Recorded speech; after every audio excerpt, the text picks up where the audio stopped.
All right, this time I thought we'd try to get the head off so we can look inside and also check for the damage, and lower this whole arm section out of the way and get a better view of what's going on in there.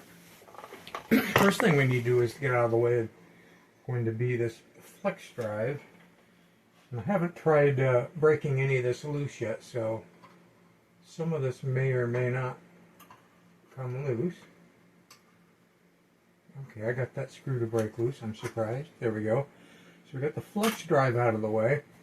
Now this whole arm upper section, I don't really want to do these rivets if I don't have to, is held on with some tabs on either side.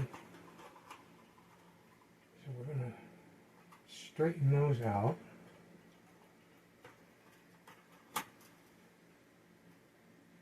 That, like that.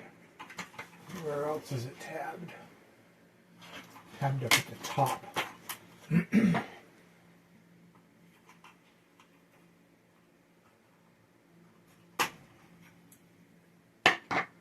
not too worried about being careful. I mean, this thing is in rough shape. So when I go to fix everything, any damage that I do right now, I can just fix later. Okay, thanks. It may or may not be on camera, but I got to get this where I can bend those a little better. All right. So I believe that's the 4 tabs holding this thing together. Let's just try to persuade this thing to move.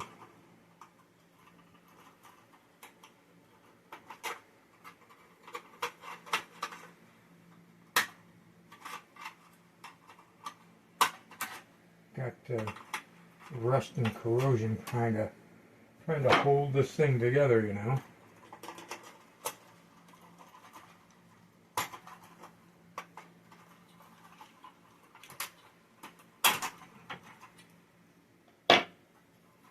Get the lower ones to come loose. Now if we can get the upper ones to persuade.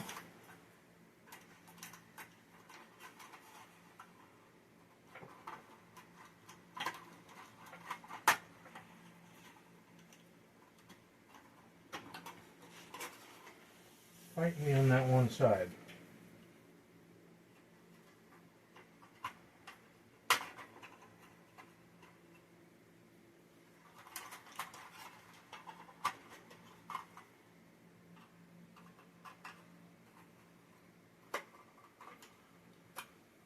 Oh, I see.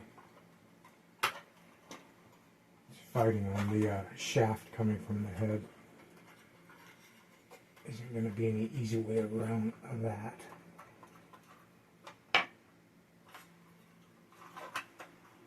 Just screw that down. Alright, there we go. So this whole lower part is still held on with these rods. I suppose in the end I'll have to disconnect them from one end to the other. I'll probably do it down at this end. But for now, and maybe just to get some of this out of the way, let's remove the flex drive from the base too. There's your flex drive. Now the top of the head is still tabbed on.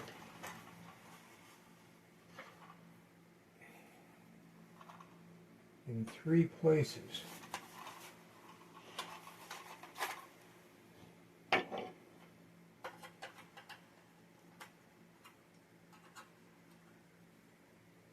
And they're twisted, which is the general way of doing these toys because it's quicker, but it also makes it harder to undo, because you can't ever really get in there to untwist them smooth. So we're going to just try and do a little bit of prying on that, see if we can persuade this head neck piece to release.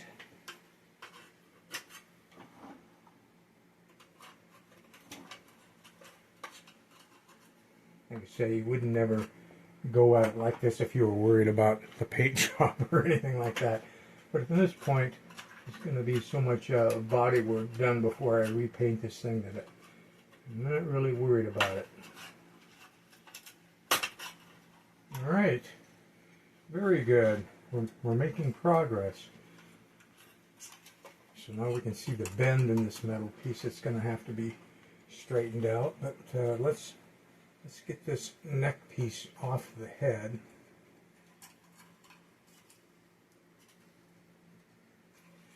Yes, it is a very complicated toy. Mechanically, electrically, and cosmetically.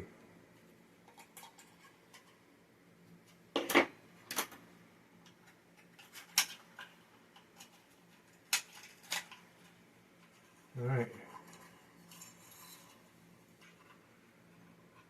Alright, so the real pushed in damage is in the bottom of the head. That's not going to be easy to repair. Might not even be something to be done, but I don't think it's ever going to look quite like it originally did. These tabs don't feel very strong. I can tell they've never been bent before, but they feel kind of weak, which could be just from the rust and the corrosion.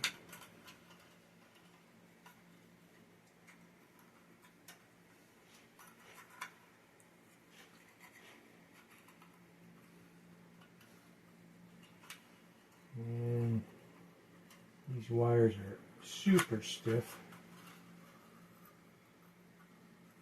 Alright, you're getting the first glimpse inside. Now I can't see what the camera's seeing right now. Hopefully the camera's seeing there that there are the two lights in the eyes here.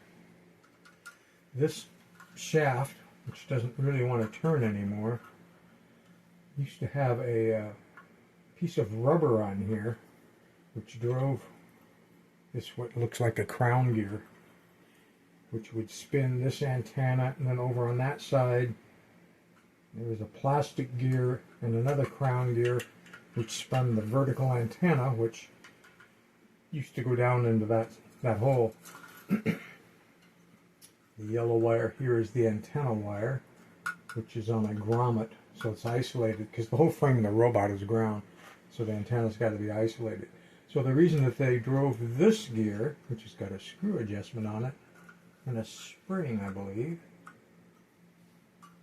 although everything's so bound up the spring isn't really doing much, pushed against this rubber, was so if a kid grabbed the ear and bound it up, it isn't going to go all the way back down, damage the flex drive, damage the motor. It's just going to sit there and chew into this rubber and damage the rubber.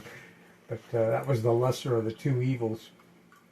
But hopefully some of that's showing up on camera. I can't get a whole lot closer. If I took the top off, I'm going to have to get my special tool that I have when tabs go in and they bend up and you can't come in from the top to get them. I've got a right angle claw tool, but it's out in the shop. And I'll need that in order to pop the top off this thing. But we don't need the top off for right now. So the mouth in this one didn't light. I really couldn't remember. But the eyes themselves have bulbs in them. Or at least they have sockets. I'm assuming there's bulbs behind there. So now you can get a better view of what's going on back in here in the wiring. Got your green light, frame's part of the ground of that. Back of the meter movement, you got your meter movement, your switch.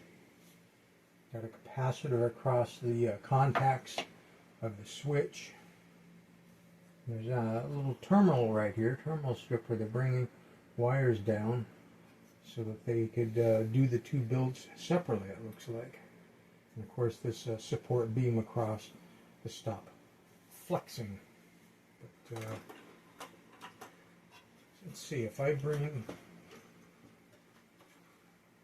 I'm going to have to undo some more wires before I can give you a straight down shot on this base thing. So maybe in the next video we'll do that.